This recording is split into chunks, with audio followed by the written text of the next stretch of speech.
No te cases por razones equivocadas. Sí, debes orar a Dios que te provea un compañero, pero pídele también que te prepare a ti adecuadamente para el matrimonio. Pídele a Dios que te prepare a ti. Recuerda, mi hermano, mi hermana, que tú no estás buscando primariamente a una persona que te ame. No, tú no estás buscando primariamente a una persona que te haga sentir especial. Lo que tú debes estar buscando es una persona a quien amar,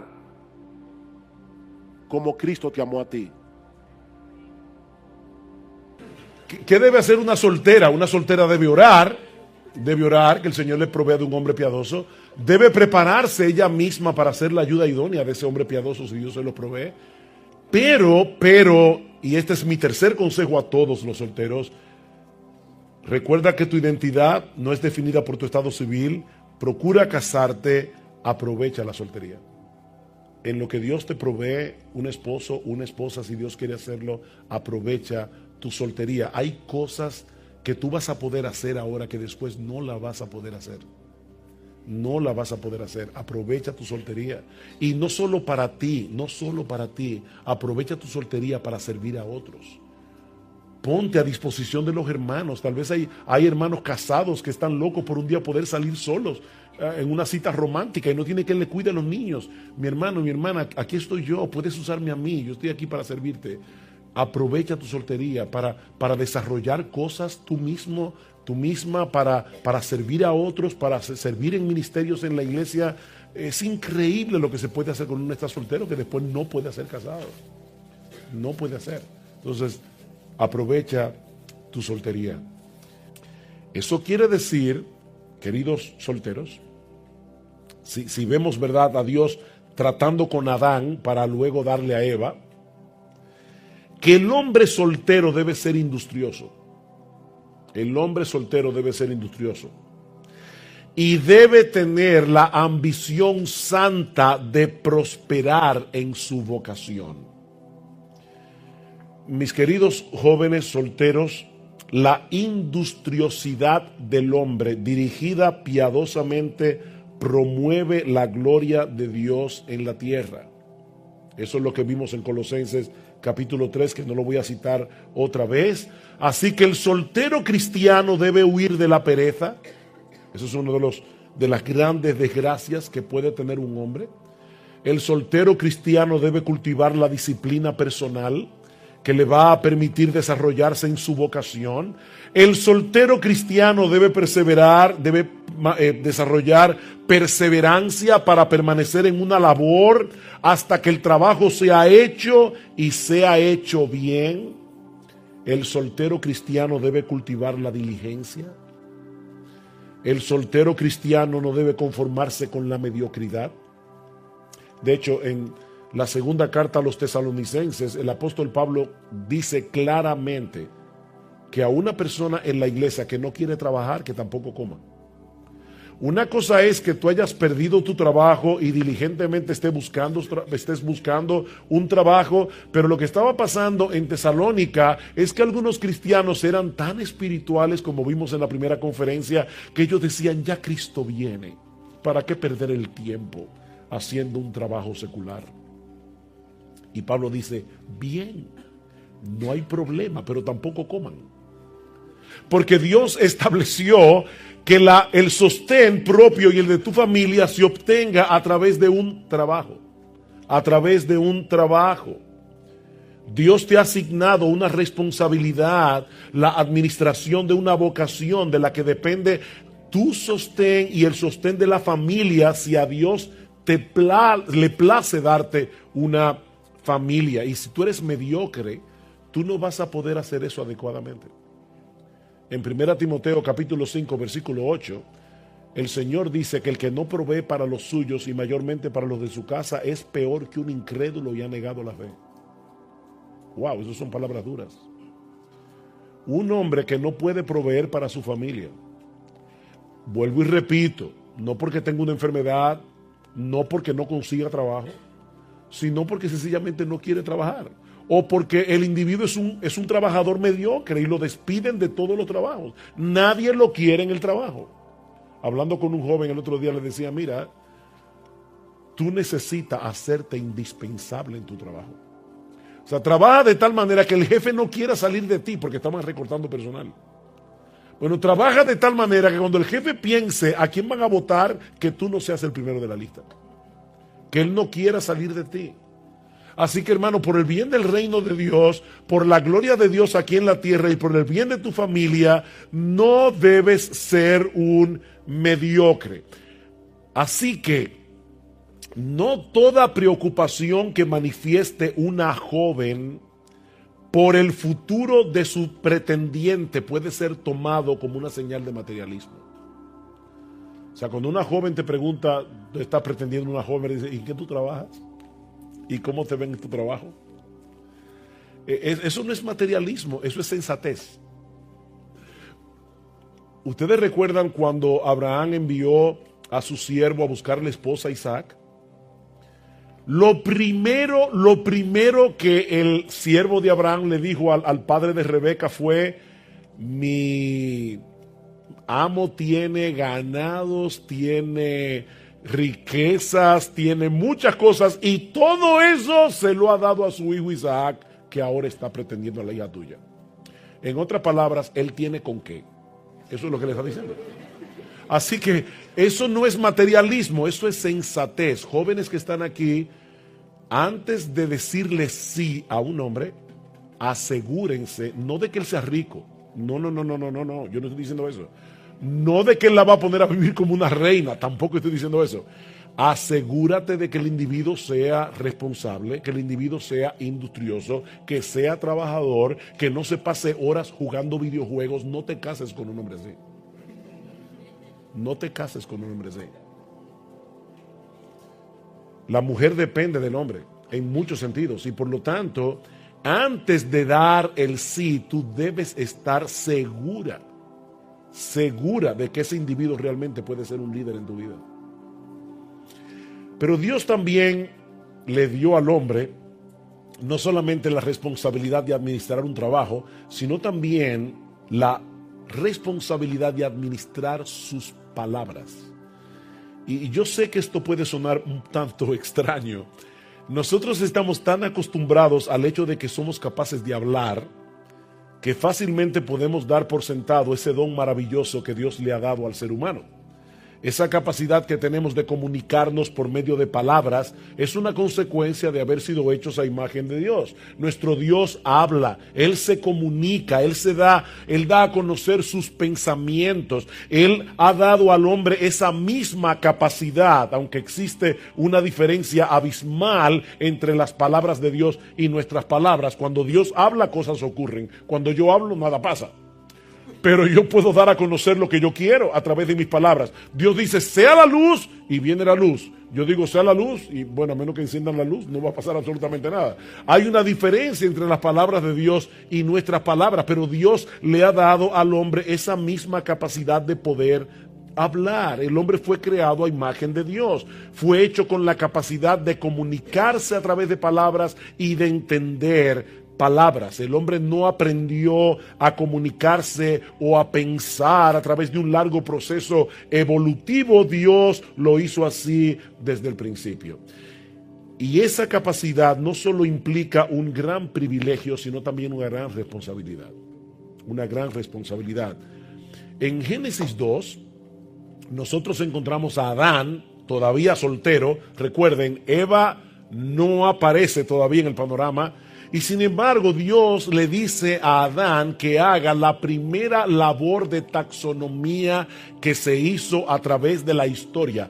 Adán tuvo que ponerle nombre a todos los animales.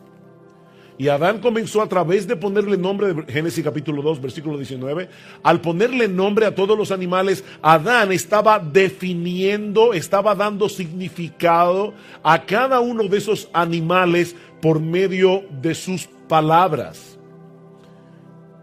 Adán poseía un conocimiento penetrante de las cosas que le permitió definirlas con exactitud. Dice Moisés en el versículo 19, y todo lo que Adán llamó a los animales vivientes, ese es su nombre.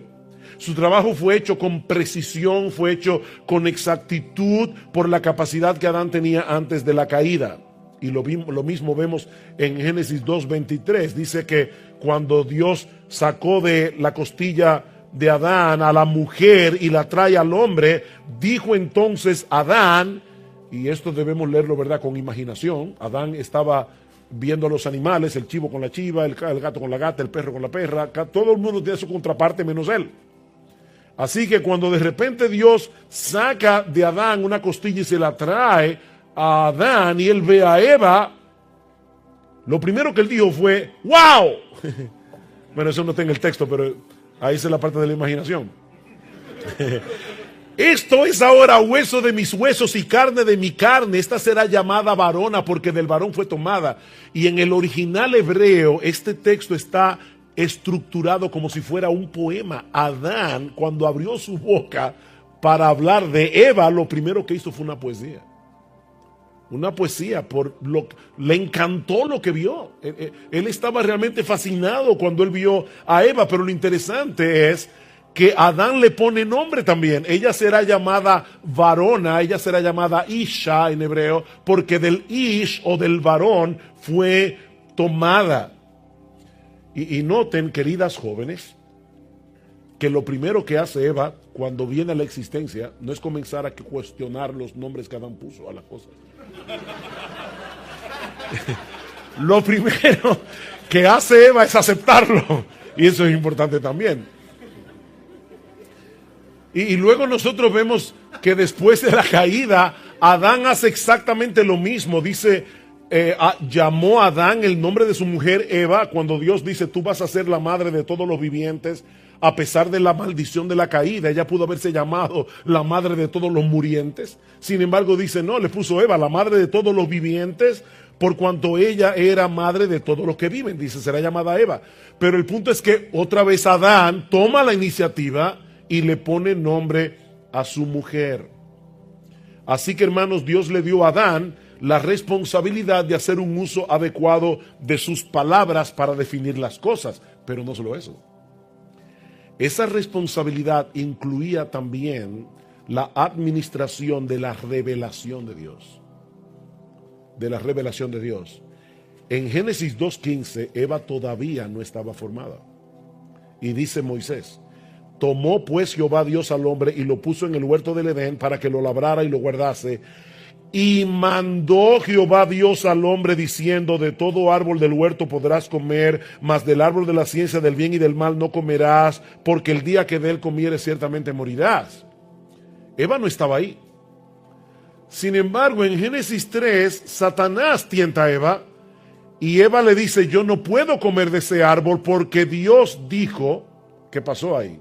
Que Adán cumplió su responsabilidad y le enseñó a Eva la palabra de Dios. Así que fue al hombre como soltero a quien Dios le dio este mandato para que lo traspasara a su mujer. Cuando fuera creada, Dios constituyó al hombre como profeta y sacerdote de la creación. El hombre debía administrar la palabra de Dios, debía ejecutar sus leyes, iba a implantar la autoridad de Dios en la creación. ¿Ustedes recuerdan cómo están fraseados los 10 mandamientos? Por ejemplo, en el 4.º mandamiento dice, no harás obra alguna tú, ni tu hijo, ni tu hija, ni tu mujer. O sea, en otras palabras, Dios se está dirigiendo al hombre y le está diciendo, este mandamiento es para todos, pero te lo estoy dirigiendo a ti porque es tu responsabilidad traspasar ese mandamiento a tu familia. Es tu responsabilidad. ¿Qué implica todo eso en la práctica? Otra vez. Bueno, que el hombre soltero debe esforzarse por desarrollar sus conocimientos bíblicos. El hombre soltero debe tratar de conocer las escrituras y debe desarrollar su capacidad de comunicarse, porque a él le fue confiada la administración de la palabra de Dios. Ahora, no quiero que nadie se sienta frustrado aquí. Eso no significa que todo soltero debe ser capaz de predicar en un púlpito o que debe profundizar en su conocimiento teológico como si fuera un pastor y saber griego y hebreo. No, pero todos los solteros tienen la responsabilidad de poner su intelecto al servicio de Dios hasta donde su capacidad se lo permita. Su entendimiento de las Escrituras debe ser desarrollado. Debe aprender a pensar ordenadamente, debe aprender a comunicarse adecuadamente. ¿Saben por qué? Porque ustedes tendrán la responsabilidad de enseñar a su esposa y a sus hijos. ¿Qué le dice Pablo a las mujeres en 1 Corintios capítulo 14? Dice, la mujer calla en la congregación. Otra vez, el mismo mandamiento de 1 Timoteo. Y si quieren aprender algo, pregúntenle en casa a sus maridos. Pero ¿saben lo triste de esto? Que hay mujeres que no pueden preguntarle nada a sus maridos porque ellas saben más que él. Ellos no son un líder espiritual para ellas, porque de hecho ellas leen más Biblia que él, ellas leen más libros que él. Hermanos varones, eso es triste, eso es una desgracia. Eso es una desgracia. Los hombres deben tomar la iniciativa en este asunto y debemos tratar de entender cada vez mejor la palabra de Dios. Efesios capítulo 5 versículo 25, maridos, amad a vuestras mujeres, así como Cristo amó a la iglesia y se entregó a sí mismo por ella para santificarla, habiéndola purificado por medio del lavamiento del agua, ¿por la qué? Por la palabra. Nosotros estamos supuestos a ser instrumentos santificantes de nuestras esposas por medio de la palabra. Así que soltero, comienza a prepararte para el matrimonio, para la mujer que Dios te dé. Porque de hecho no solamente tendrás que comunicarle la palabra de Dios a tu esposa, sino también a tus hijos. Escuchen lo que dice Pablo en 1 Tesalonicenses capítulo 2.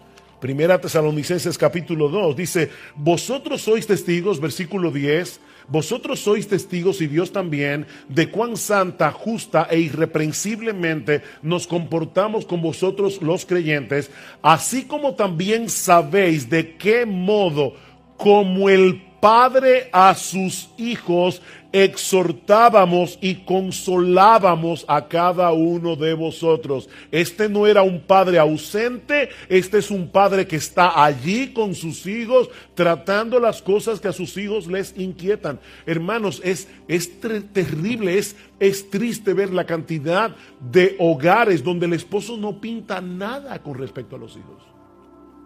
Nada. Es como el hombre que está ahí, el hijo está haciendo tareas y dice, papi, ¿dónde queda Vietnam? Y se preguntan a tu mamá, que ella que lo guarda todo aquí. Él no sabe de nada. Él está allí pintado en la pared. Hermanos, de verdad, eso nos hace reír ahora, pero las mujeres que se casen con ese tipo de hombres van a llorar. Hermanas, de verdad, van a llorar. Van a llorar. Los hombres a veces no hablan. ¿Cómo uno aprende a hablar? ¿Cómo uno aprende a comunicarse? Hablando. Hablando. Se calcula que las mujeres hablan 50,000 palabras al día. Los hombres hablan como 35,000. De ellas, 34,999 lo hablan en el trabajo.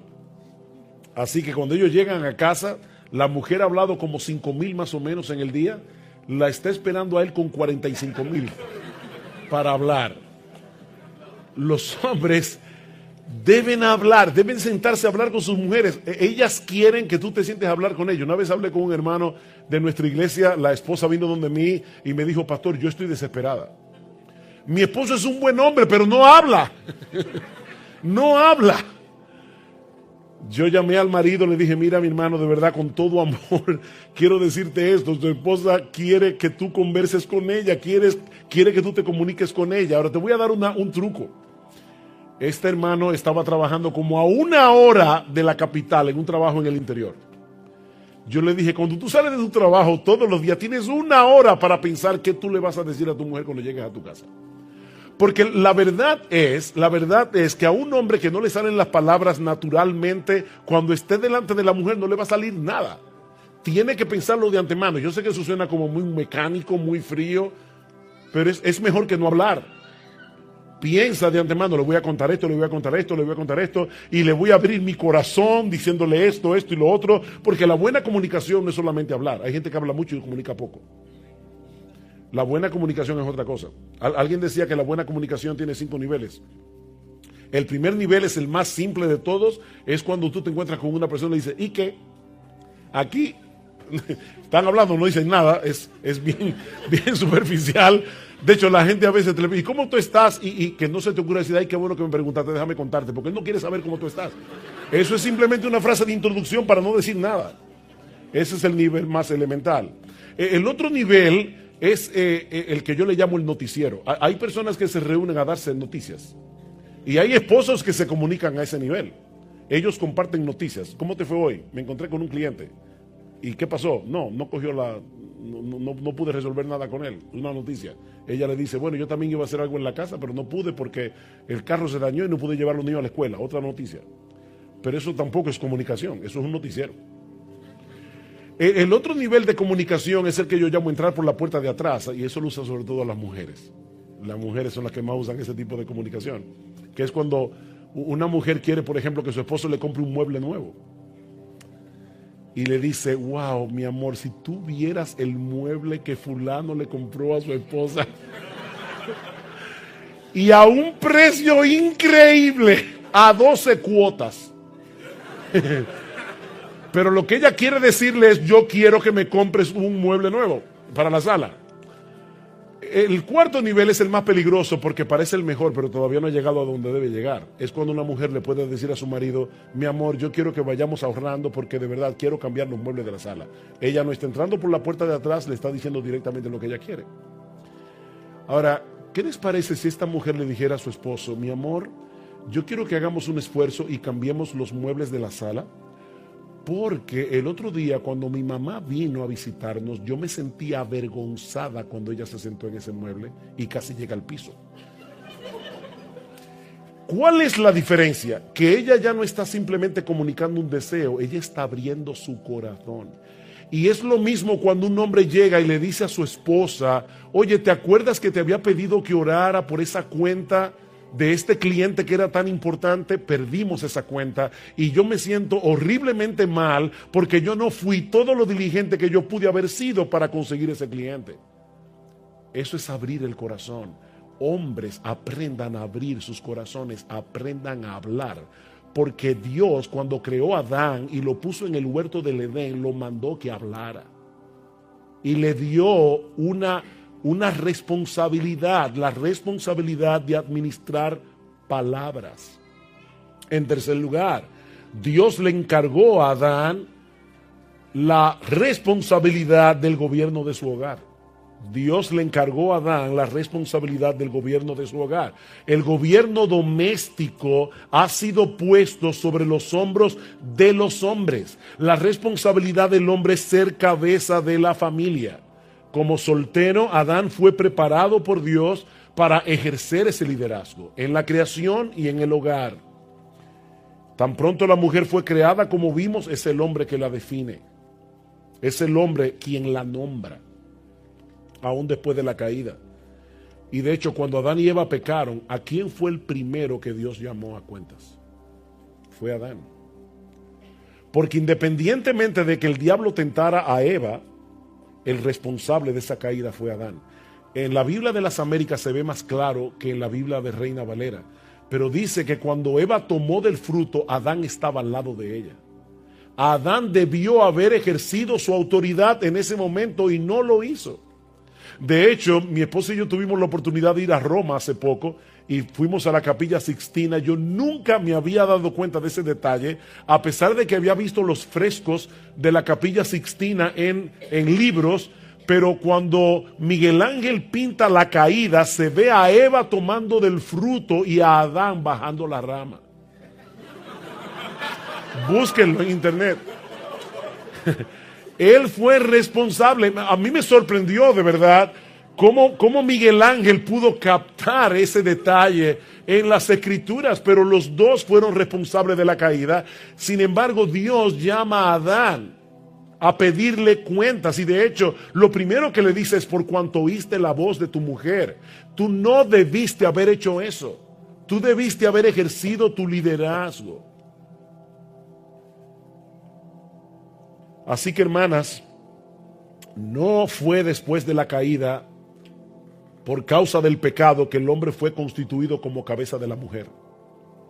Esa no es una anomalía introducida en el mundo como parte del pecado o como causa del castigo de Eva. No, eso fue así desde el principio. Así fue como Dios lo diseñó. Y no olviden que después que Dios terminó su creación, dice que Él vio todo lo que había hecho y aquí que era bueno en gran manera. Así que no hay nada pecaminoso en ese orden divino, no hay nada inadecuado, nada que sea degradante para la mujer o excesivamente pesado para el hombre.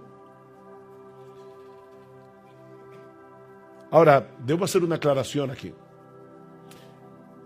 Varones, eso no significa que la mujer debe ser anulada en el matrimonio o que sus puntos de vista no deben ser escuchados. Porque de hecho Eva fue dada a Adán como ayuda idónea.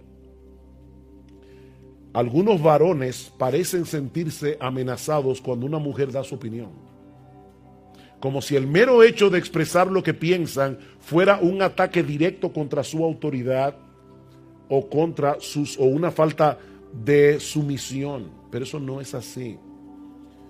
Aún en el caso de las esposas, su sumisión no debe llevarlas a un estado de conformismo tal que ella no exprese, aunque lo haga en una forma adecuada, sus desacuerdos con su marido. Eso es parte, mis hermanas, de ser ayuda idónea. Eso es parte de ser ayuda idónea. Una de las características de la mujer virtuosa en Proverbios 31, dice el versículo 26, es que ella abre su boca con sabiduría. Pero el concepto que algunos hombres tienen de la mujer virtuosa es que no abre la boca. Eso no es lo que la Biblia dice. ¿Ustedes recuerdan cuando Abigail frenó a David de cometer una locura, una matanza en la hacienda de Nabal, su esposo? Él no se molestó con Abigail, todo lo contrario. Él le dijo: bendito sea Jehová Dios de Israel, que te envió para que hoy me encontraras. David decía: Dios fue que te envió a ti para que tú me frenaras a mí, a una mujer. Y está hablando aquel que había sido ya designado como rey de Israel. Sin embargo, David le dice a Abigail: bendito sea Jehová y bendito sea tu razonamiento.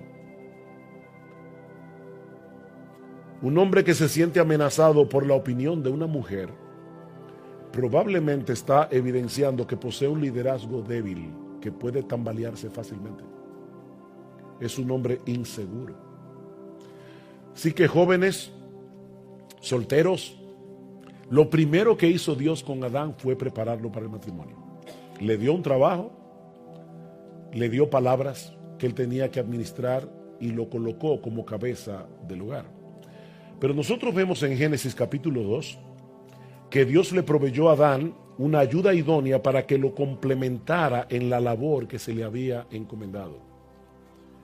Eva fue encomendada a Adán como una ayuda idónea. Dice el versículo 18: y dijo Jehová Dios: no es bueno que el hombre esté solo, le haré ayuda idónea para él. Jóvenes, noten esto: el pecado no había entrado en el mundo. El mundo todavía era perfecto. Adán tenía una comunión con Dios perfecta. Y Dios dice en este pasaje: no es bueno que el hombre esté solo. No es así como se supone que deben ser las cosas. No es bueno que el hombre esté solo. Y Dios le da a Eva. Y Dios le da a Eva para varias cosas. Dos voy a mencionar antes de la caída, una para después de la caída. ¿Por qué Dios creó el matrimonio?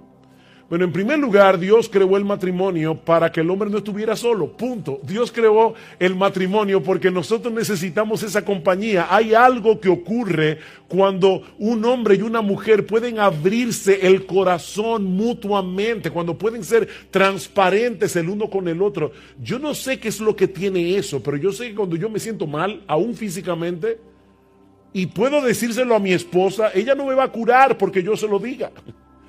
Pero hay algo que ocurre cuando yo puedo decirle, no me siento bien, me siento mal, yo necesito que tú estés al lado mío. Es para eso que Dios creó el matrimonio, para que nosotros podamos tener ese sentido de compañía. En segundo lugar, obviamente Dios creó el matrimonio para que pudiéramos procrear. Dios creó el matrimonio para que pudiéramos procrear. Es su voluntad que los niños nazcan en el contexto de una relación que no es una unión libre, es una relación de compromiso. Hay un pacto matrimonial que une a ese hombre con esa mujer y el niño debe crecer, debe desarrollarse en ese ambiente de seguridad, en el amor de su papá y de su mamá. Hay una tercera razón que Pablo da en 1 Corintios capítulo 7 y ya tiene que ver con la caída, y es el hecho de que Pablo dice claramente, si tú no tienes el don de continencia, cásate. Cásate. Y de paso, yo no sé quién fue que se inventó que el cristianismo trata el sexo como un tabú. Yo no sé qué libro fue que leyó esa persona, pero no fue la Biblia.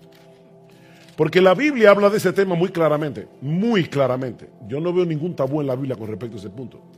Y Pablo dice claramente a los hermanos en Corinto, en cuanto a las cosas de que me escribisteis, bueno le sería al hombre no tocar mujer. Y más adelante vamos a ver que la razón por la que Pablo dice eso es porque los corintios iban a sufrir una fuerte persecución. Y Pablo dice, si sufrir esa persecución como soltero va a ser un problema, como casado va a ser peor. O sea que no es que Pablo está aquí anulando lo que la Biblia dice acerca del matrimonio, porque el mismo Pablo dice que prohibir el matrimonio es doctrina de demonios. ¿Qué sigue diciendo Pablo? Pero a causa de las fornicaciones, cada uno tenga su propia mujer y cada una tenga su propio marido. Lo que me llama la atención de este pasaje es que Pablo no está aquí asumiendo que el único que está interesado en el sexo es el hombre. Porque él dice aquí, por causa de las fornicaciones, cada uno tenga su propia mujer, y por causa de las fornicaciones, cada una tenga su propio marido. Y luego sigue diciendo, el marido cumpla con la mujer el deber conyugal.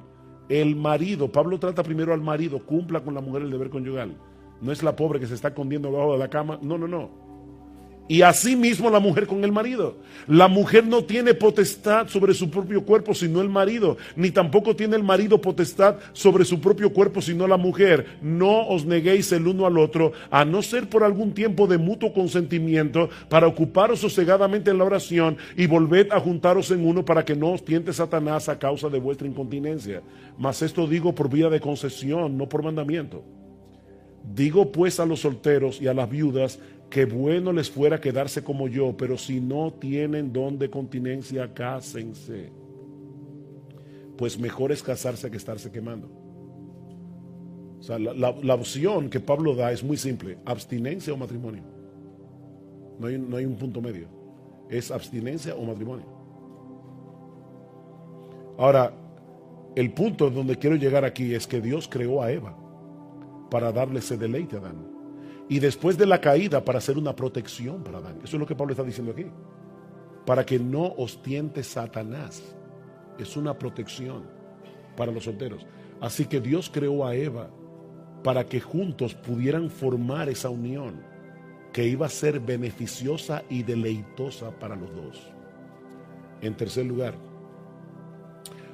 lo tercero que aprendemos en Génesis 1, 2 y 3 es que la relación matrimonial fue diseñada no para sustituir nuestra relación con Dios, sino para que esa relación se desarrollara y fortaleciera en comunión con Él.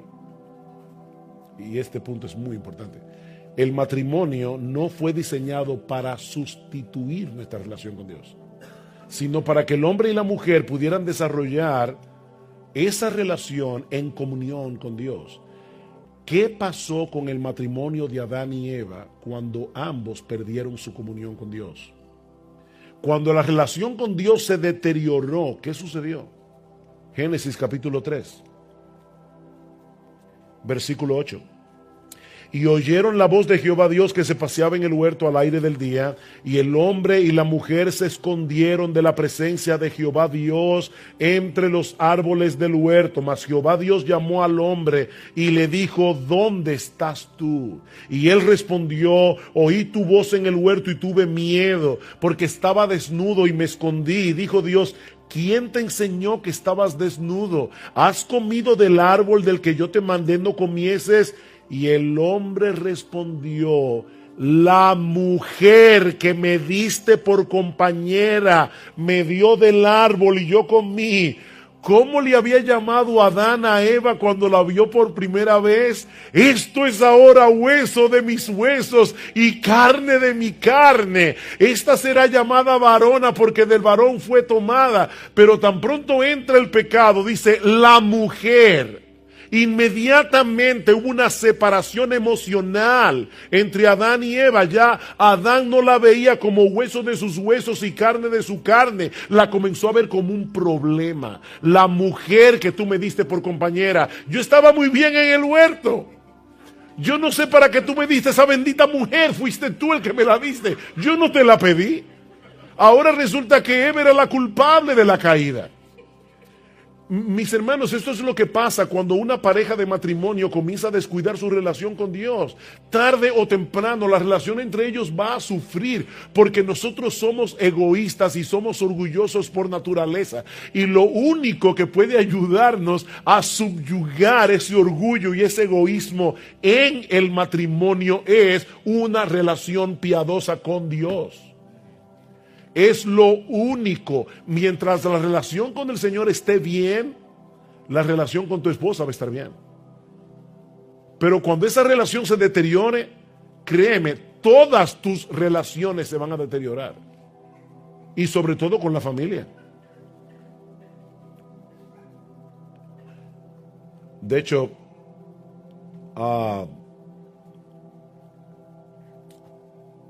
en este mundo caído, debo decir eso, no todo el mundo va a poder encontrar un compañero o una compañera. Y eso es así, hermanos, lamentablemente. Pero eso no debe ser motivo para que tú te veas a ti mismo o a ti misma como ciudadano de segunda categoría en el reino de Dios, ni para que te tomes lástima a ti misma o a ti mismo. Porque tu relación con Dios siempre debe estar primero. Y esa es una relación que tú nunca vas a perder.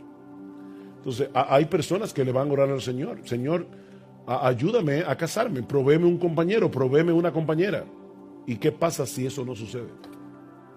Bueno, ahí Pablo habla de ventajas de la soltería en 1 Corintios capítulo 7. Los solteros en la iglesia no son ciudadanos de segunda categoría, siempre y cuando mantengan su relación con Dios como primero. Joven soltero, no veas el matrimonio como un salvador. No veas tu matrimonio como un salvador. El salvador es Dios. Y lo que tú realmente necesitas es a Dios. Ahora, claro, sería genial y sería muy bueno que Dios te proveyera un compañero o una compañera. Pero cuando Dios te la provea, recuerda que tu relación con Dios siempre debe ir primero. No idolatres a tu esposo o a tu esposa. Nunca hagas eso.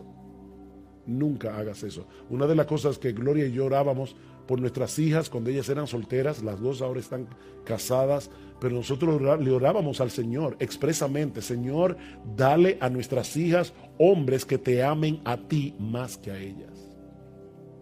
Para nosotros era importante que Dios le proveyera a nuestras hijas hombres que los amaran a Él más que a ellas. Y por último, la relación matrimonial, aprendemos de ese pasaje en Génesis 2, que la relación matrimonial está llamada a ser una representación del Evangelio. La relación matrimonial está llamada a ser una representación del Evangelio. Déjame hacerte una pregunta. ¿Tú te quieres casar? Sí, te quieres. Qué bueno. Sé honesto, sé honesta. ¿Te quieres casar? ¿Para qué te quieres casar? Porque si tú te quieres casar para ser feliz, vas a ser un desgraciado. Eso es paradójico, pero es así. Si tú te estás casando para ser feliz, tú vas a ser desgraciado y vas a ser desgraciada. Y por favor, no piensen, ay, el pobre pastor debe tener un matrimonio horrible. No. Yo he sido muy feliz en mi matrimonio. Yo doy gracias al Señor por la esposa que Dios me dio. Este próximo 20 de noviembre cumplimos 35 años de casados. Gracias. Pero lo cierto es que tanto Gloria como yo estamos convencidos de una cosa. Lo que hace que nuestro matrimonio funcione no es que yo haga de ella el objeto de mi felicidad o ella haga de mí el objeto de su felicidad. El objeto de nuestra felicidad es Dios. Es Dios, no somos los dos. Uno no se casa para ser feliz. La felicidad en el matrimonio es una consecuencia de cumplir el propósito del matrimonio. Entonces, ¿cuál es el propósito del matrimonio? Bueno, vamos a verlo en el texto. Dice otra vez, versículo 22, de la costilla que Jehová Dios tomó del hombre hizo una mujer, la trajo al hombre. Dijo entonces Adán, esto es ahora hueso de mis huesos, carne de mi carne, esta será llamada varona porque del varón fue tomada, por tanto, dejará el hombre a su padre y a su madre y se unirá a su mujer y serán una sola carne. Dios toma a un hombre y a una mujer y los convierte, los funde en uno solo. Ahora vamos a Efesios capítulo 5. Efesios capítulo 5. No olviden ese texto de Génesis 2. Escuchen cómo Pablo explica este texto. Luego, una vez más, versículo 28. Maridos, amad a vuestras mujeres, así como Cristo amó a la iglesia y se entregó a sí mismo por ella. De paso, solteras y hermanas en general que están aquí, a veces las mujeres piensan, wow, a nosotros nos tocó la parte más pesada, porque nos tocó el ser sumisas y estar sujetas a nuestros maridos. Déjenme decirles que tanto el hombre como la mujer representan a Cristo en el matrimonio. Nosotros representamos a Cristo como cabeza de la iglesia. La mujer representa a Cristo como aquel que voluntariamente decidió someterse al Padre. Dios nunca le dice al hombre en la Biblia que someta a su mujer. Esa no es nuestra responsabilidad. Dios nunca le manda al hombre que someta a su mujer. Dios le manda a la mujer a que se someta voluntariamente al hombre. Lo que Dios le manda al hombre es que la ame como Cristo amó a la iglesia. La pregunta es, ¿cuál de esas dos cosas es más demandante? ¿Que la mujer se someta al marido o que el marido ame a su mujer como Cristo amó a la iglesia? Sabiendo que Cristo murió por ella. Entonces dice Pablo, maridos, amad a vuestras mujeres así como Cristo amó a la iglesia, se entregó a sí mismo por ella para santificarla, habiéndola purificado en el lavamiento del agua por la palabra, a fin de presentársela a sí mismo, una iglesia gloriosa que no tuviese mancha ni arruga ni cosa semejante, sino que fuese santa y sin mancha. Uy, esto sí es duro, porque Pablo está diciendo, Cristo decidió casarse con una mujer horrible y ahora Él la está embelleciendo. Él se está encargando de embellecer a su esposa. Él se la va a presentar a sí mismo como una mujer hermosa. Y claro, lo que esto significa, solteros, no es que tú debas buscar la mujer que menos te guste y casarte con ella. Esa no es la aplicación del texto. Uno debe escoger a una mujer que esté dentro del rango de lo que es agradable a tus ojos. No te cases por los ojos, pero sí que sea agradable a tus ojos. Cuando Dios le quitó su esposa a Ezequiel, Dios le dijo, te voy a quitar el deleite de tus ojos. Para Ezequiel era un deleite ver a su mujer, el deleite de tus ojos. Pero en Proverbios capítulo 11, versículo 22, dice claramente, como zarcillo de oro en el hocico de un cerdo es la mujer hermosa apartada de razón. Y eso lo dijo el Espíritu Santo.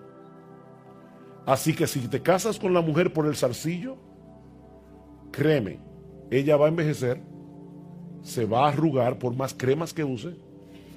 Así que tú te vas a quedar con el cerdo y perderás al zarcillo.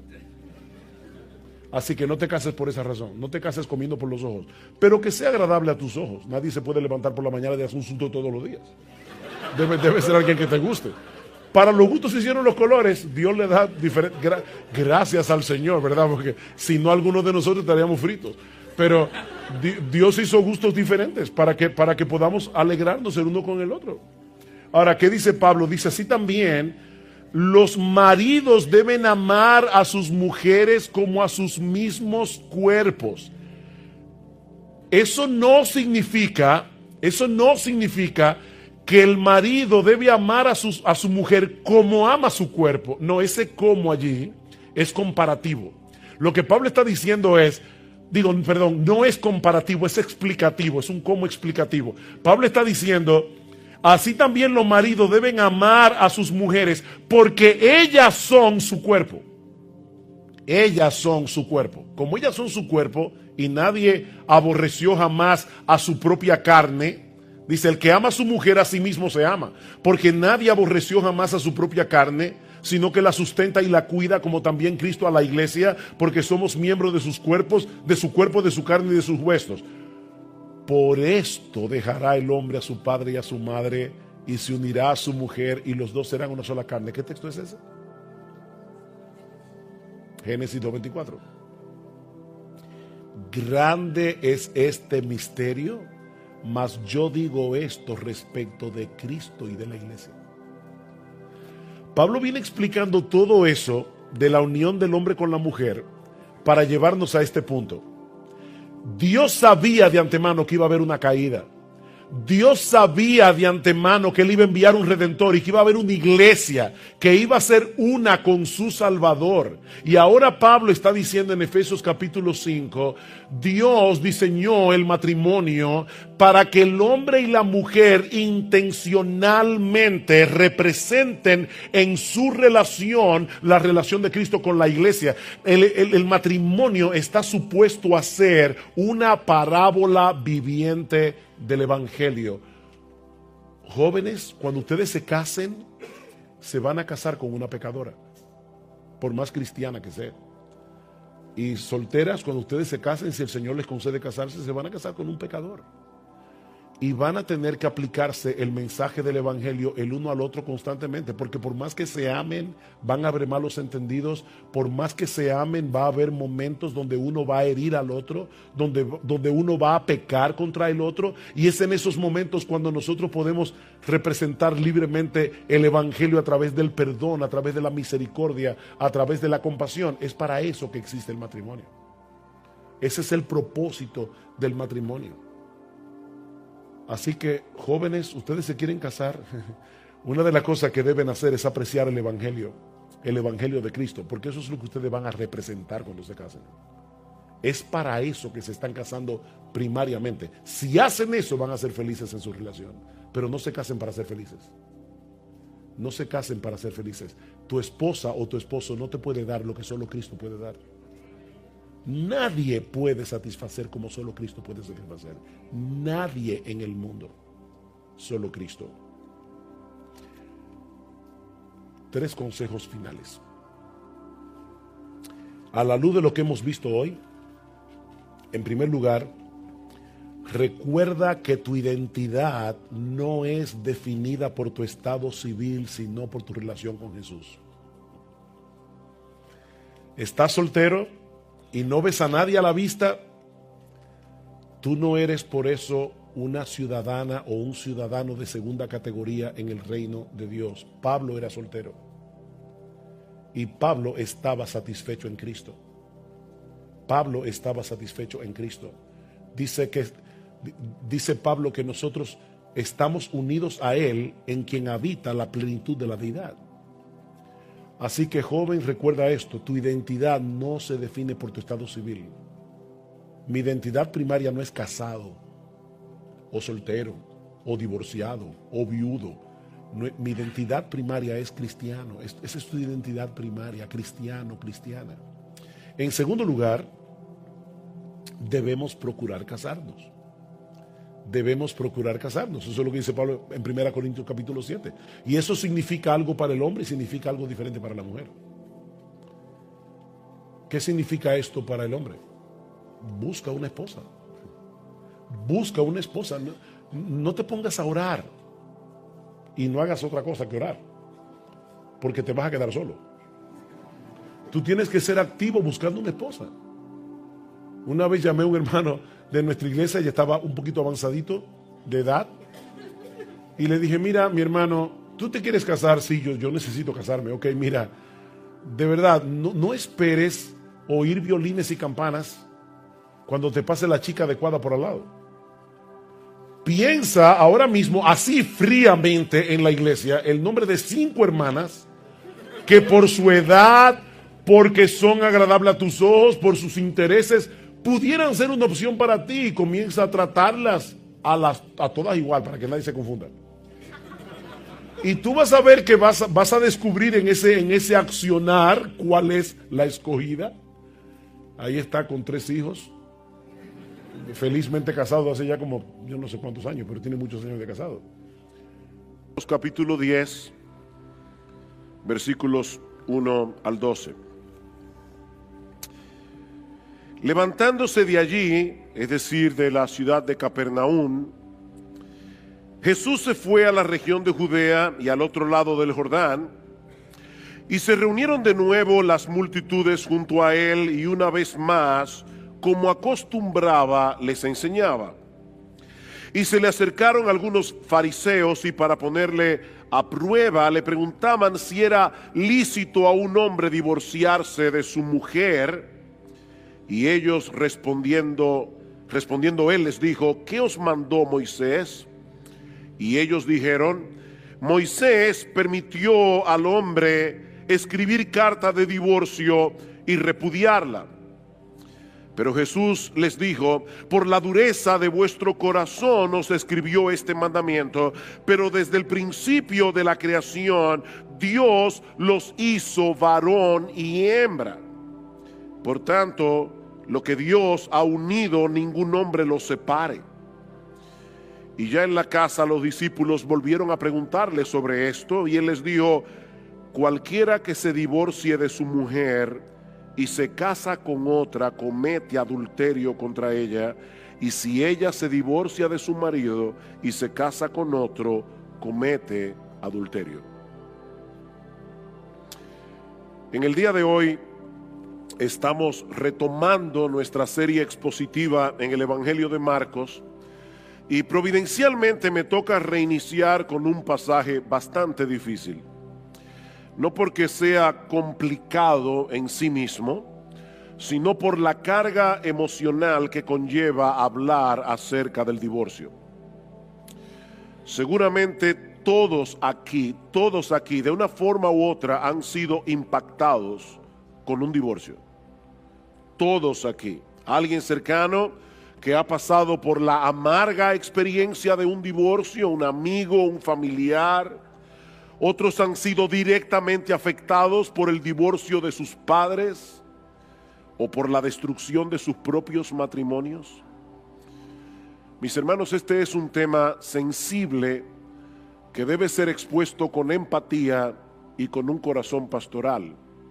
Y de verdad, créanme que esa ha sido mi oración en todos estos días. El Señor sabe que no es mi intención en esta mañana remover heridas que en algunos casos están muy frescas, o traer a la memoria de ninguno de ustedes recuerdos amargos de situaciones que marcaron sus vidas hasta el día de hoy. Pero este es un tema que no podemos pasar por alto, no solo porque se encuentra en la Biblia y nosotros debemos predicar todo el consejo de Dios, sino también por la relevancia que este asunto tiene para todos nosotros, independientemente de cuál sea nuestro estado civil. Hermanos, el divorcio era un serio problema en los días del Señor, eso lo vamos a ver en un momento, pero en esta época ha llegado a ser una epidemia. En la década del 2005 al 2014, en República Dominicana, se registraron 176.561 divorcios. Estamos hablando de un promedio de más de 17,000 divorcios al año. Miles y miles de personas fueron afectadas, directa o indirectamente, por cada uno de esos divorcios. Los hijos, los padres de ambas partes, amigos cercanos, amigos mutuos. Si a eso le añadimos la cantidad de matrimonios que no se han divorciado legalmente, pero que viven dentro de la misma casa y bajo el mismo techo, como si estuvieran divorciados, estamos hablando de una crisis de enormes proporciones. Y es una crisis que no parece que vaya a mejorar en el futuro por la forma tan ligera como muchos toman hoy el voto matrimonial. Una conocida actriz de televisión norteamericana, que para colmo profesa ser cristiana, dijo lo siguiente después de haberse divorciado de su esposo para poder dedicarse más de lleno a su carrera. Ella dice: yo soy más feliz ahora que lo que era antes del divorcio, porque ahora soy yo misma tomando mis propias decisiones. Y más adelante añadió: mi esposo y yo ahora somos más felices siendo amigos divorciados que siendo enemigos casados. Eso suena bastante lógico, ¿verdad? Parece razonable pensar que es mucho mejor tener un amigo con el que una vez estuviste casado que tener a un enemigo en tu misma casa. Eso parece razonable. Pero hermanos, ¿qué enseña la palabra de Dios con respecto a esto? ¿Es el matrimonio una relación que podemos tratar con tanta ligereza, que podemos dar por terminado a conveniencia? Esa es la pregunta que yo quisiera responder en esta mañana a la luz de este pasaje del Evangelio de Marcos, que gira en torno, a una pregunta que hicieron los fariseos. Ellos estaban interesados en hablar acerca del divorcio, pero como veremos en un momento, Jesús estaba interesado en hablar acerca del matrimonio. Ellos querían saber acerca del divorcio. Jesús quería que todos nosotros supiéramos algo acerca del matrimonio.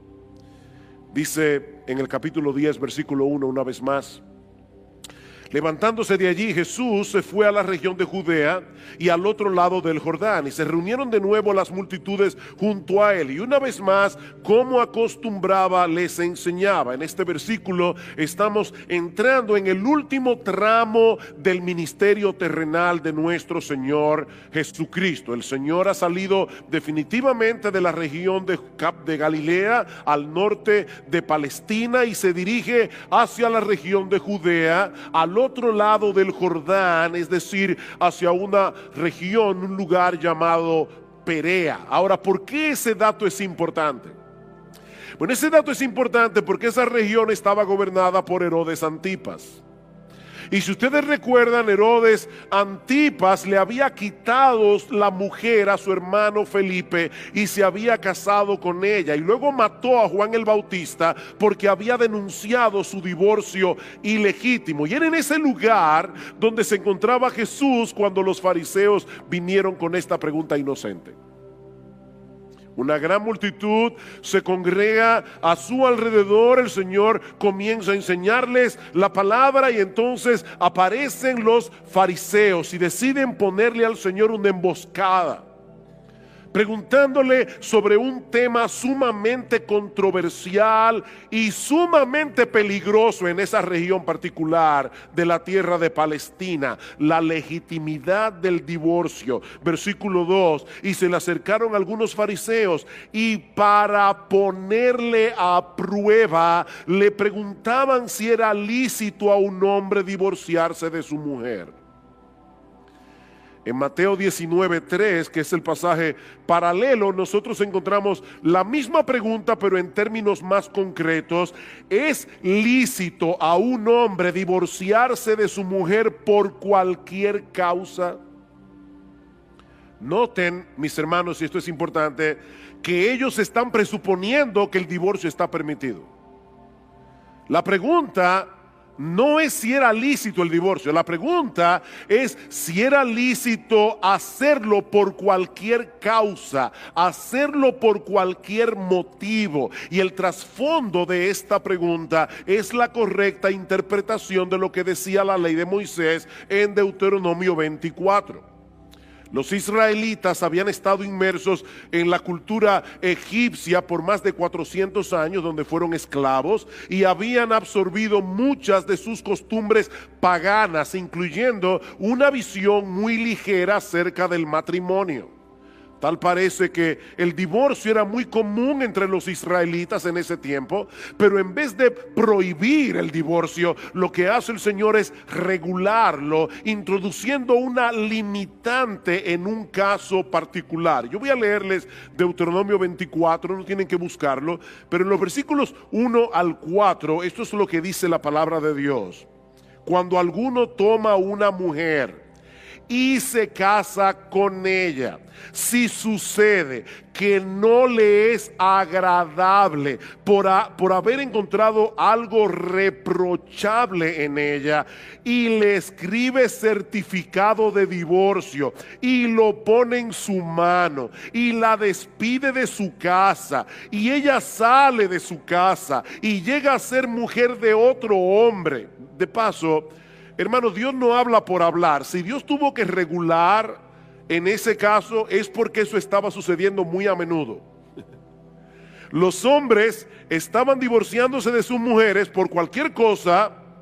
Ellas se iban y se casaban con otra persona, y dice ahora el Señor: si el segundo marido también la aborrece y le escribe certificado de divorcio, lo pone en su mano y la despide de su casa, o si muere este último marido que la tomó para ser su mujer, y aquí está la ley: al primer marido que la despidió no le es permitido tomarla nuevamente como mujer, porque ha sido menospreciada, pues eso es abominación ante el Señor. No traerás pecado sobre la tierra que el Señor tu Dios te da por heredad.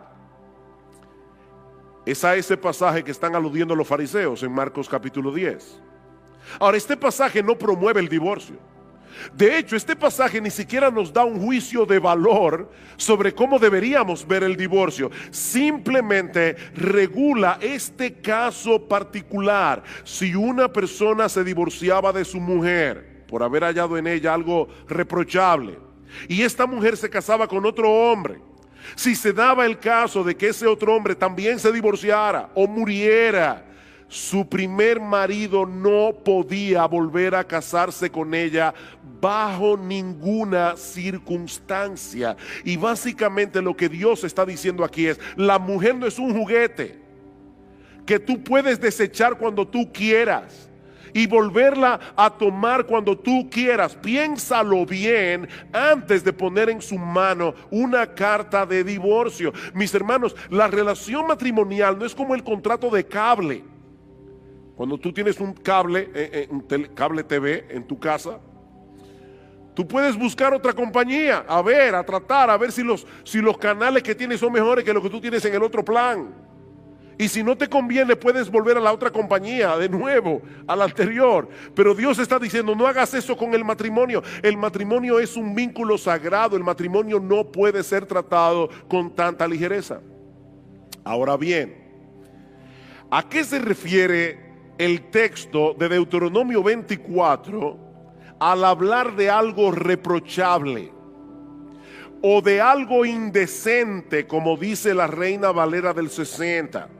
Bueno, en el tiempo del Señor, y esa fue la razón de la pregunta, en el tiempo del Señor las opiniones estaban divididas con respecto a esto. Por un lado estaba la escuela de un rabino llamado Shammai, que decía que la única causa legítima para el divorcio era el adulterio. Obviamente esa interpretación de Deuteronomio 24 tiene un gran problema. ¿Qué se hacía con las adúlteras y con los adúlteros en el Antiguo Testamento?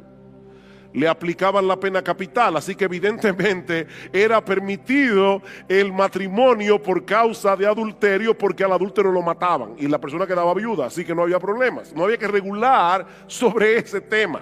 Así que no puede ser de eso que está hablando Deuteronomio 24. Por otro lado estaba la escuela de otro rabino llamado Hillel, que decía que el texto de Deuteronomio 24 se refiere a cualquier cosa, literalmente cualquier cosa que hiciera que la mujer luciera desagradable o vergonzosa a los ojos del marido. Y por supuesto, además está decir que esa era la posición más popular entre los fariseos en el día del Señor. Noten una vez más la pregunta: ¿es lícito a un hombre divorciarse de su mujer por cualquier causa? ¿Tiene razón el rabino Hillel? Es lo que ellos le están preguntando. Mis hermanos, según el rabino Hillel, si la mujer quemaba el pan, eso era algo reprochable y por lo tanto una causa legítima para divorciarse. Si quemaba el pan. Si el hombre conocía a otra mujer que a sus ojos era más hermosa que la suya, su esposa había llegado a ser algo vergonzoso para él y podía divorciarse. De hecho, Flavio Josefo, que era un conocido historiador del siglo I, llegó a incluir el mal aliento como una de esas cosas reprochables. Imagínense esa pobre mujer haciendo gárgara el día entero. Era increíble. Y aunque nosotros no tenemos el tiempo para considerar en detalle Deuteronomio 24, muchos estudiosos del Antiguo Testamento, y yo concuerdo con esto, piensan que esa cosa indecente, esa cosa reprochable puede referirse a una conducta indecorosa de parte de la mujer que no llegaba a ser adulterio. O sea, probablemente se refiere a un hombre que ve a su esposa comportarse de una manera que para él era vergonzoso, pero no llegaba a ser un adulterio que justificara que ella fuera condenada a la pena capital. Ahora, es un texto difícil. El punto es que los fariseos no estaban interesados en conocer su interpretación. Ellos querían hacer quedar mal a Jesús delante de la gente. Tal vez sospechaban que el Señor iba a estar de acuerdo con la posición más estricta y que eso iba a restarle popularidad. O tal vez esperaban ponerlo en una situación bien difícil con Herodes Antipas. Recuerden que Marcos dice, ellos lo pusieron a prueba. Esto fue una emboscada, mis amados hermanos. Ellos pusieron a Jesús en riesgo. ¿Cómo resuelve Jesús este dilema? Llevándolos a considerar el diseño original de Dios para el matrimonio. Ya vimos la pregunta de los fariseos, veamos ahora en segundo lugar la respuesta de Jesús. Versículo 3. Me encanta esta respuesta. Y respondiendo él les dijo, ¿qué os mandó Moisés? Es una pregunta interesante. El Señor apeló a la Biblia, no a la opinión de un rabino, no a ninguna escuela rabínica. Ellos estaban diciendo, ¿qué te parece lo que dice Hillel o lo que dice Shammai? Y Jesús le dice, ¿qué le parece a ustedes si vamos a la Biblia? ¿Qué dice Moisés? Jesús descansaba plenamente en la autoridad de las Escrituras, no en la opinión de los hombres. Mis hermanos, lo que la Biblia dice es lo que Dios dice. Lo que la Biblia dice es lo que Dios dice, porque este libro que fue escrito por hombres inspirados por el Espíritu Santo. No importa cuál sea el tema que estemos tratando, lo que Dios dice en su palabra es lo que le pone punto final a cualquier cosa.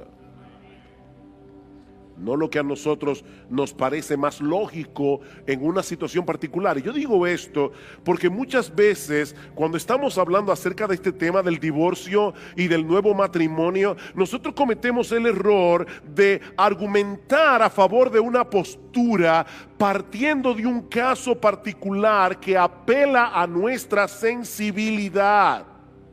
Casos que no nos ayudan a ser objetivos porque apelan a nuestras emociones. ¿Cuántas veces hemos oído este ejemplo? ¿Qué debe hacer una mujer que está casada con un hombre que casi ni habla? Y cuando abre la boca, o es para pelear, o es para demandar algo, o es para criticar. ¿Debe continuar casada con ese patán? Miren, mis hermanos, yo no quisiera que esto sonara a falta de empatía con las mujeres que están pasando por esa terrible situación, pero esa no es la primera pregunta que nosotros debemos hacer. La primera pregunta es, ¿qué dice Dios en su palabra acerca del matrimonio? Otra vez, el Señor Jesucristo es la segunda persona de la Trinidad. Él es la compasión encarnada. Si hay alguien, mis amadas hermanas, que entienden cuando ustedes son maltratadas verbalmente o emocionalmente por sus maridos, si hay alguien que las entiende, es el Señor. Sin embargo, Él basó su argumentación en las Escrituras. ¿Qué dice la Biblia? Aunque este es un tema que nos impacta emocionalmente, hermanos, no podemos tomar decisiones sobre la base de nuestras emociones. Debemos tomar decisiones sobre la base de lo que Dios ha revelado en su palabra. ¿Qué os mandó Moisés? Versículo 4. Ellos dijeron: Moisés permitió al hombre escribir carta de divorcio y repudiarla. Y Jesús le dijo: sí, por la dureza de vuestro corazón os escribió este mandamiento, pero desde el principio de la creación Dios los hizo varón y hembra.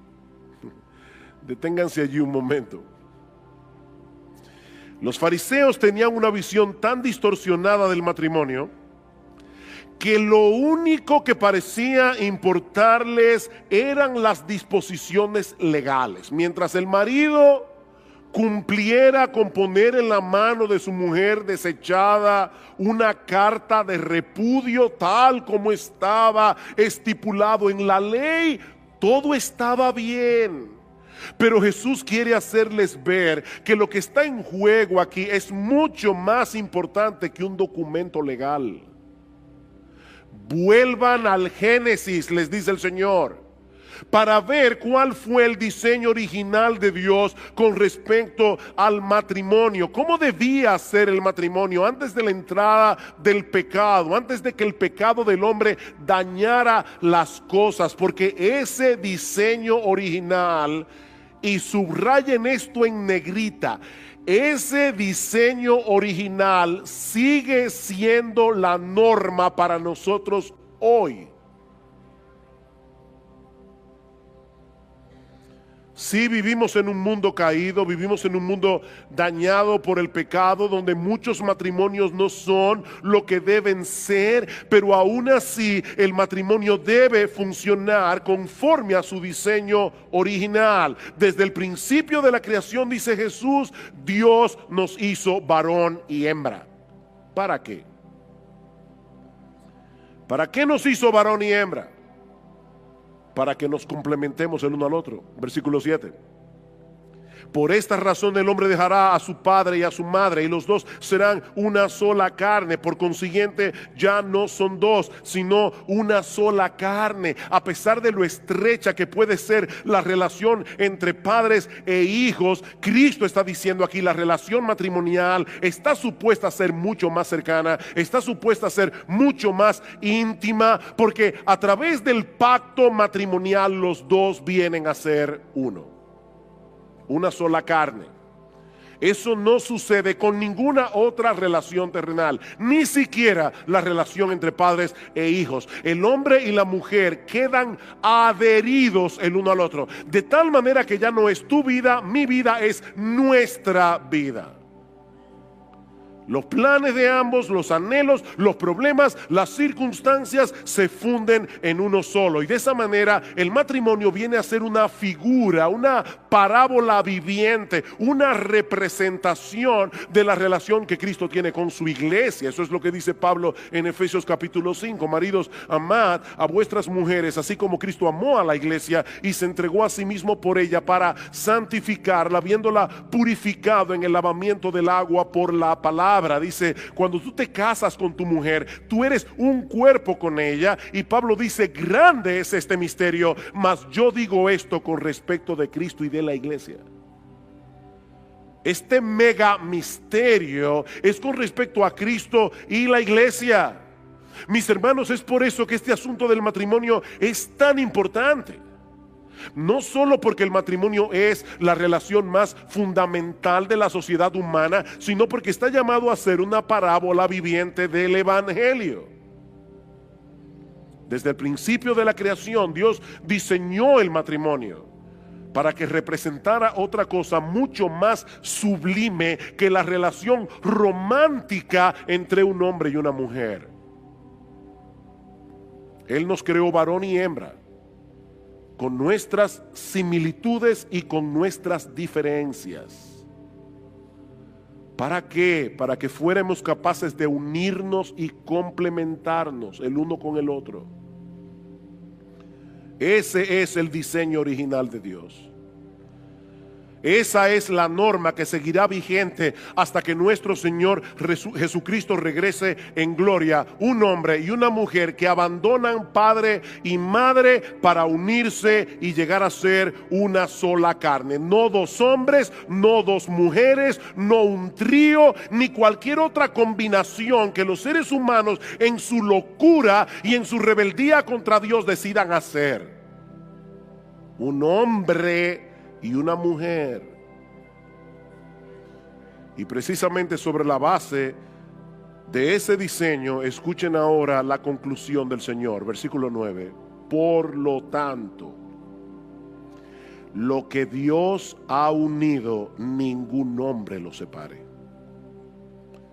Por lo tanto, cuando un hombre y una mujer vienen a ser uno a través del vínculo sagrado del matrimonio, Dios pone su sello sobre esa unión. Y por lo tanto, ningún hombre tiene derecho a quebrar ese sello. Mis hermanos, ese es el estándar de Dios y ese tiene que ser el estándar de la iglesia. Ese es el estándar de Dios. No es la perspectiva de nuestra cultura la que debe determinar nuestra perspectiva del matrimonio. Es la perspectiva de Dios revelada en su palabra. Es como si Dios tomara a un hombre y a una mujer y los pegara el uno al otro con un pegamento celestial. Y no conforme con eso, pone un sello en el punto de unión para que nadie se atreva a romper ese sello. En Malaquías capítulo 2, Dios es bien claro en el versículo 15. Dice: Dios aborrece el divorcio. Dios odia el divorcio. A Dios le repugna el divorcio. Eso es lo que dice la Biblia. Y de hecho, el texto de Malaquías es bien fuerte porque dice: y al que mancha de violencia sus vestidos. Y parece que la idea es como si tú le enterraras un puñal a la otra persona y su sangre te salpicara. Dios odia el divorcio. Alguien decía que hay al menos 3 cosas que nosotros podemos decir con toda seguridad acerca del divorcio, a la luz de la enseñanza bíblica. 3 cosas con la que todo creyente debe estar de acuerdo. Hay controversias en el pueblo de Dios con respecto a este tema, pero yo voy a decir 3 cosas que si tú eres cristiano y tú crees en la Biblia, tú vas a estar de acuerdo conmigo. La primera es que todo divorcio es contrario al diseño original de Dios. Todo divorcio es contrario al diseño original de Dios. Eso es lo que el Señor está diciendo aquí. En el principio, Dios los creó varón y hembra para que se unieran el uno al otro en un vínculo indisoluble. Eso no puede estar sujeto a debate entre personas que creen que la Biblia es la palabra de Dios. Lo segundo es que cada divorcio envuelve el pecado de uno de los cónyuges, siempre, o de los dos.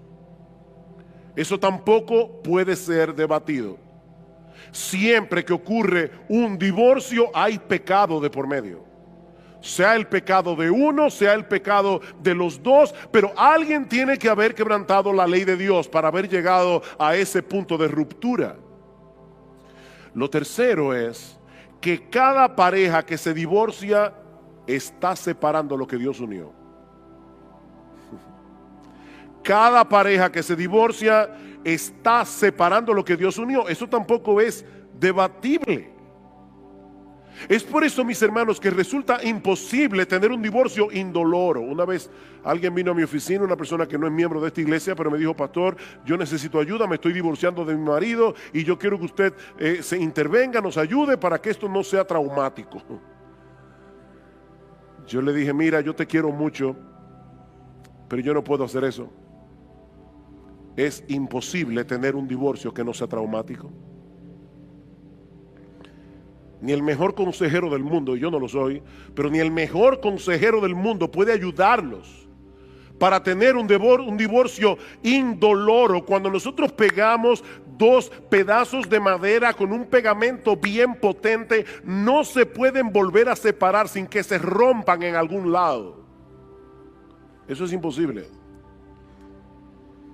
Todo divorcio es traumático, porque estamos rompiendo lo que Dios unió a través de un pacto. Pero hermanos, lamentablemente nuestra sociedad occidental ha sufrido cambios muy profundos en las últimas décadas, y eso atenta directamente contra esa perspectiva bíblica del matrimonio.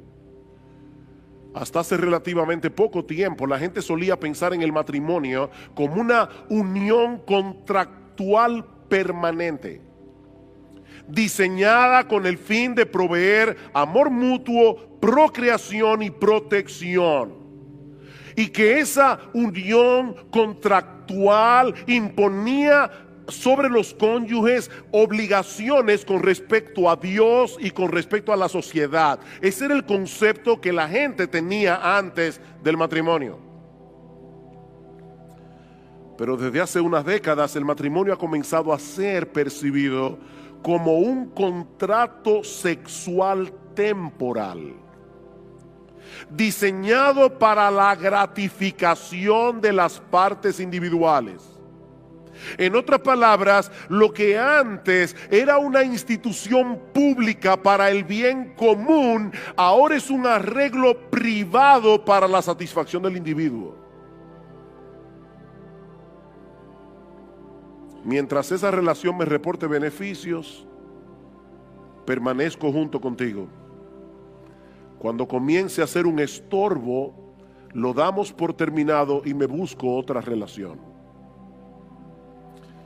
Pero eso es totalmente contrario al diseño de Dios para el matrimonio. Mis hermanos, de acuerdo a la perspectiva de Dios revelada en su palabra, yo tengo que amar a mi cónyuge. Yo tengo que hacerlo, porque yo me comprometí a hacerlo en el pacto matrimonial. Yo no tengo otra opción. Yo no tengo otra opción. Tú no tienes otra opción. Decía el puritano Henry Smith: un hombre debe elegir primero a quién amar y luego amar su elección. ¿Oíste eso? Elige primero a quién amar y luego ama tu elección, porque tú no tienes otra elección, no tienes otra opción. De hecho, eso fue lo que hizo Jesús, ¿o no? Jesús eligió al objeto de su amor y ahora lo ama. Y eso es lo que tú prometiste hacer el día de tu boda. Eso fue lo que tú prometiste hacer. Ay, pastor, mire que yo cuando me casé yo no era creyente. Yo no sé si tú eras pagano. Cuando tú te casaste, eso fue lo que tú prometiste en tu voto matrimonial, y Dios le puso un sello a ese voto. Ese fue el voto sagrado que tú hiciste delante de Dios y delante de los hombres. Es de ese modo que nosotros vamos a representar la relación que tiene Cristo con su iglesia, como dice el pasaje de Efesios que leímos hace un momento. Cristo nos amó cuando no había nada bueno en nosotros que nos hiciera dignos de su amor. ¿O no es así? Y ahora Él está trabajando en nosotros, porque hay muchas cosas todavía en nuestro carácter que a Cristo no le agradan. Pero ¿qué está haciendo Cristo? Él está trabajando en nosotros para que algún día nosotros lleguemos a ser la esposa que Él quiere que seamos. Y Él diseñó el matrimonio para hacer visible ante los ojos del mundo esa clase de amor. Él no nos ama por lo que somos, Él nos ama a pesar de lo que somos. Y es en virtud de ese amor que Él nos está santificando gradualmente para llegar a ser la esposa que Él quiere que nosotros seamos. Eso significa, mis hermanos, que el amor de Cristo por nosotros no depende de lo que nosotros hagamos, no depende de lo que dejemos de hacer. El amor de Cristo por nosotros depende de su elección y de su pacto. De eso depende el amor de Jesús. Él nos escogió por el puro afecto de su voluntad, es decir, por una razón que solo está en Él, no en nosotros, y Él decidió unir nuestras vidas con la suya, con un vínculo que no podrá ser quebrantado de ninguna manera. ¿Quién nos separará del amor de Cristo? Romanos 8, nadie. Nadie.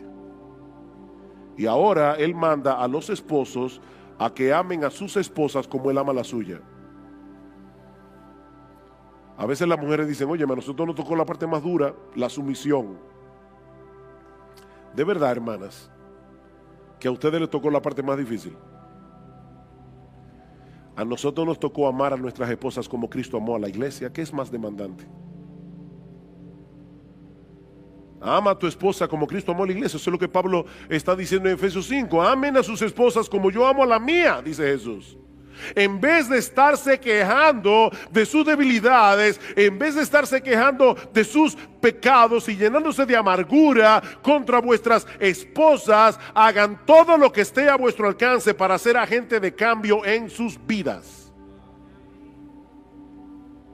Con la ayuda de Dios. Esa es la enseñanza de Efesios 5. El que ama a su mujer a sí mismo se ama. Porque nadie aborreció jamás a su propia carne, sino que la sustenta y la cuida, como también Cristo a la iglesia. Y a través del voto matrimonial, esa mujer es ahora tu carne. Tú no puedes dañarla a ella sin dañarte tú.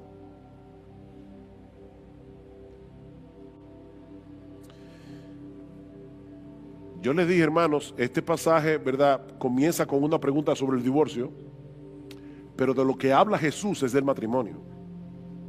Ahora, ¿qué del divorcio?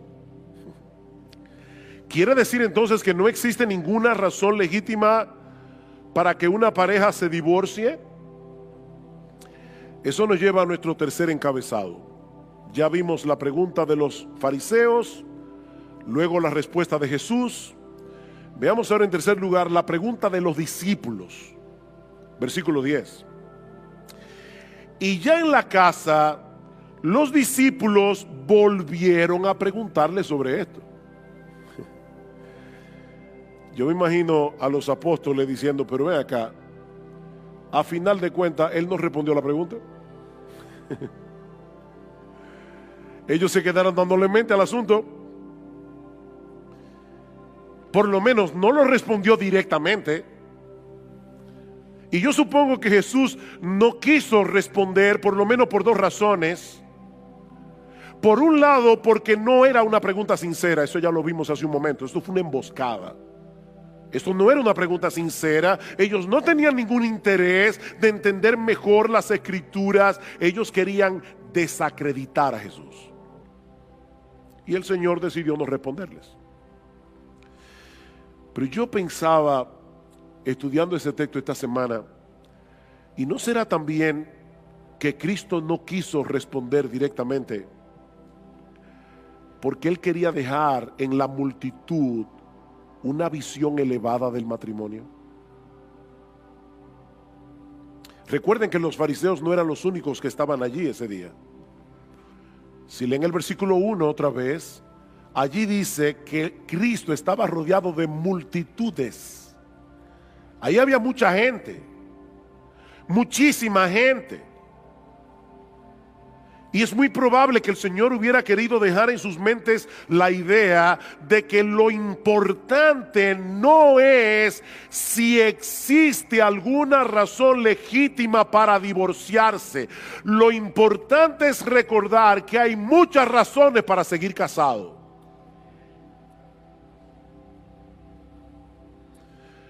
Pero los discípulos estaban inquietos. De hecho, en el pasaje paralelo de Mateo dijeron, ay mi madre, pero si eso es así no conviene casarse. Ellos estaban tan acostumbrados ya a esa cosmovisión de que se podían zafar de la mujer por cualquier cosa, que ellos llegaron a pensar, entonces no conviene casarse. Así que ellos vuelven a preguntarle al Señor en privado, y eso nos lleva a nuestro último encabezado, la respuesta de Jesús a los apóstoles. Versículo 11. Y Él les dijo, esto es en privado ahora a los discípulos, cualquiera que se divorcie de su mujer y se case con otra comete adulterio contra ella. Y si ella se divorcia de su marido y se casa con otro, comete adulterio.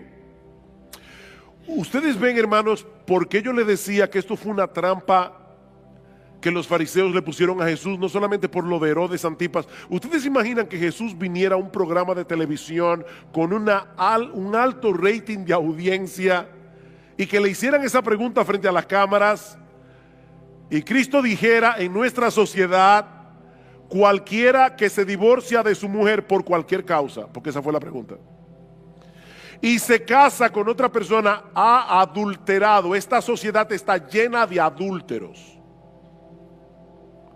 No hubiera sido muy popular. Seguro que no hubiera sido muy popular. Ahora, hermanos, es importante recordar cuál fue la pregunta que Jesús está respondiendo aquí en el Evangelio de Mateo.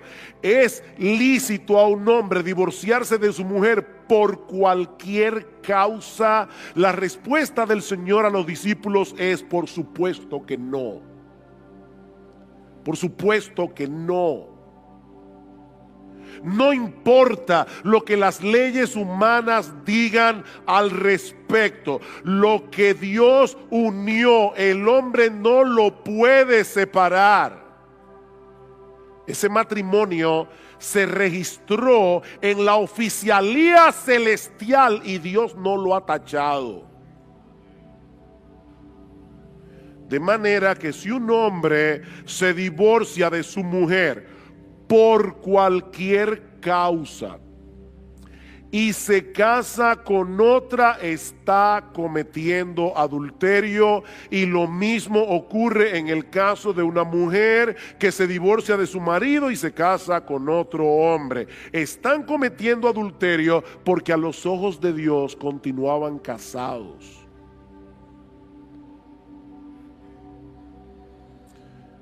Mis hermanos, no hay que ser un experto en teología para entender lo que el Señor está diciendo aquí. Nadie tiene derecho a separar lo que Dios unió, a no ser que el divorcio se lleve a cabo por una causa legítima. Y eso es lo que vemos en la respuesta más completa que aparece en el pasaje paralelo en el Evangelio de Mateo.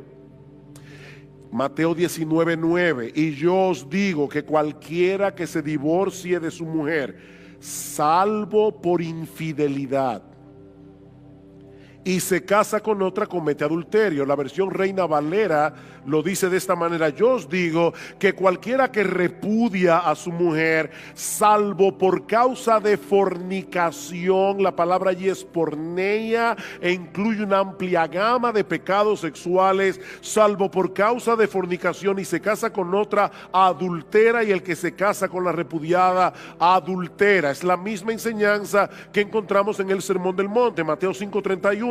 También fue dicho: cualquiera que repudie a su mujer, dele carta de divorcio. Pero yo os digo que el que repudia a su mujer, a no ser por causa de fornicación, hace que ella adultere, y el que se casa con la repudiada comete adulterio. Es sobre la base de esos dos pasajes que la mayoría de los protestantes a través de los siglos han sostenido, y nuestra iglesia sostiene esa postura, que el pecado de fornicación es la única causa legítima por la que Dios permite que la parte inocente inicie un proceso de divorcio.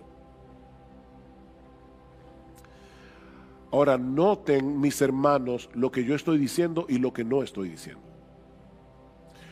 Yo no estoy diciendo que la parte inocente tiene que divorciarse.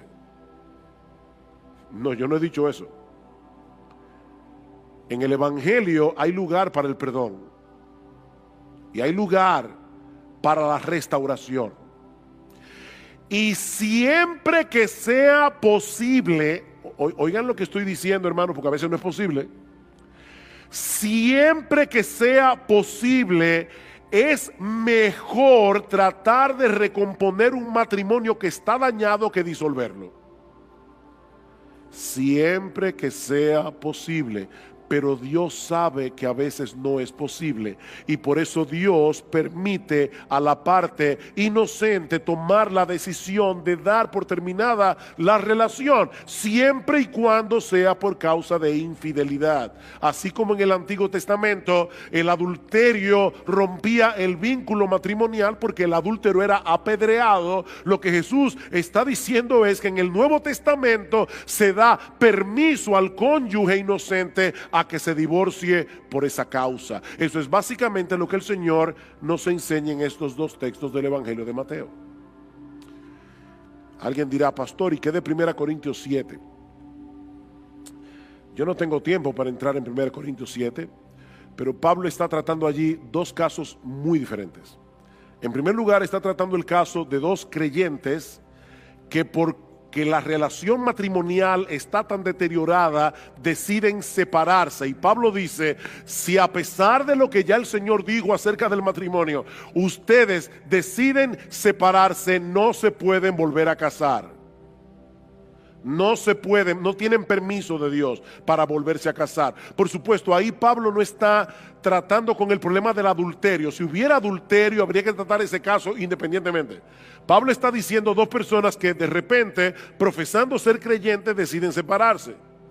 No se pueden volver a casar. El otro caso que Pablo trata es un caso en el que hay un creyente casado con una incrédula o una creyente casado con un incrédulo. Mientras el incrédulo consienta en vivir con la creyente, no hay problema. Pero ¿qué pasa si el incrédulo decide él poner el divorcio? Entonces Pablo dice, no está el hermano o la hermana sujeta a servidumbre en semejante caso, y muchos exégetas entienden que lo que Pablo está diciendo allí es, no está el hermano o la hermana sujeta al voto matrimonial en ese caso, porque el incrédulo decidió romperlo, pero ella no, o él, creyente. Pero eso es otro caso. Mis hermanos, yo quisiera concluir trayendo tres palabras de aplicación en esta mañana a tres grupos distintos que se encuentran en esta iglesia. En primer lugar, quisiera dirigirme a los casados. A los casados. Queridos hermanos, amigos que están aquí en esta mañana, el matrimonio no es un juego. El matrimonio no es un juego. Y el divorcio no es el único mal que afecta el matrimonio. El matrimonio es un pacto de compañía, como vemos en Proverbios capítulo 2, versículo 14, Malaquías capítulo 2, Proverbios 2:16, Malaquías 2:14. Es un pacto, una promesa sobre la que yo juro. De manera que cuando un hombre o una mujer es indiferente hacia su cónyuge o está violando el papel que Dios le asignó en ese matrimonio donde debían complementarse el uno al otro, están violando el pacto que hicieron en la presencia de Dios. Y mis amados hermanos casados, amigos casados, nadie puede violar ese pacto sin sufrir las consecuencias. El que ama a su mujer, a sí mismo se ama. ¿Sabes por qué? Porque tu mujer es tu cuerpo. Tu mujer es tu otra mitad. Tú no puedes dejar de amar a tu esposa sin ser afectado tú. Mis hermanos, estamos viviendo tiempos muy difíciles. por encima de todas las cosas, protejan sus matrimonios. Denle tiempo a sus matrimonios. Un buen matrimonio no se cultiva por ósmosis. Un buen matrimonio no se cultiva por generación espontánea. Un buen matrimonio hay que cultivarlo. Cuiden sus matrimonios, protejan sus matrimonios. Recuérdense una y otra vez que el gran propósito del matrimonio no es que seamos felices en esa relación. Sí, me oíste bien. Me oíste bien. El gran propósito del matrimonio no es que seamos felices, aunque como consecuencia de cumplir el propósito por el cual Dios diseñó el matrimonio, se derive la felicidad. Como una consecuencia. Pero Dios no diseñó el matrimonio para que seamos felices. Dios no diseñó el matrimonio para que la otra persona supla lo que yo entiendo que son mis necesidades, y son muchas las necesidades que son cubiertas en el matrimonio. Pero mi amado hermano, mi amada hermana, recuerda, el gran propósito del matrimonio es que representemos ante el mundo el tipo de amor, de relación que Cristo tiene con su iglesia. Tú no te casaste con un ángel, te casaste con un pecador, te casaste con una pecadora, y Dios te llamó a ti a ser un agente de cambio en su vida. Cuida tu matrimonio. Dios quiere usar tu matrimonio para santificarte. Cuida tu matrimonio. En segundo lugar, yo quisiera dirigir unas palabras de aplicación a los solteros. Procuren casarse. Procuren casarse. Pablo dice eso en 1 Corintios 7. Pero no lo hagan a la ligera. No lo hagan a la ligera. No se lleven simplemente de lo que ven vuestros ojos.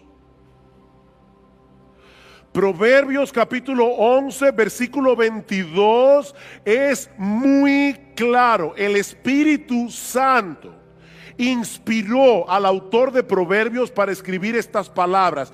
Como zarcillo de oro en el hocico de un cerdo es la mujer hermosa apartada de razón.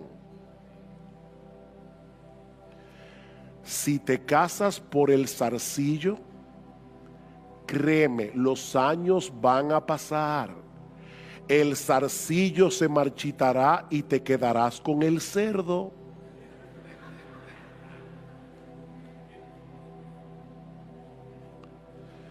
Procura casarte,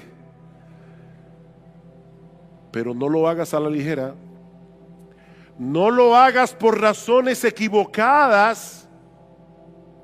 Yo no sé cuántas veces se ha dicho esta frase: yo me divorcié porque yo no encontré en el matrimonio lo que yo estaba buscando. ¿Y qué era lo que tú estabas buscando? ¿Qué era lo que tú estabas buscando? Porque tal vez el problema no es que la institución esté dañada. El problema tal vez no está en tu mujer o en tu esposo. El problema tal vez es que te casaste con expectativas equivocadas. Y Dios es tan bueno que Él nos ha dado el sentido del gusto y nos provee esposas que nos gusten y viceversa. Pero esa no debe ser la razón principal por la que tú escoges a una persona. Pidan consejo, jóvenes. Pidan consejo. Escuchen a sus padres. Escuchen a los que están dispuestos a decirles lo que a ustedes no les gustaría oír. Es con esa gente que deben buscar consejo antes de casarse. Porque el matrimonio no es solo para toda la vida. El matrimonio determinará en muchos sentidos tu felicidad o tu desgracia en este mundo. Pero también, y esta es mi mayor carga en esta mañana, yo quisiera dirigir unas palabras a los divorciados. Yo sé que lo que se ha dicho hoy acerca del matrimonio y acerca del divorcio tiene que haber sido duro de escuchar para algunos de ustedes. Y de verdad, eso mi esposa lo sabe porque se lo decía en estos días, eso ha cargado mucho mi corazón. Mucho. Y he pensado en algunos de ustedes por nombre. Si tú eres creyente, recuerda que tu identidad primaria no es divorciado o divorciada. Esa no es tu identidad. Tu identidad es cristiano o cristiana.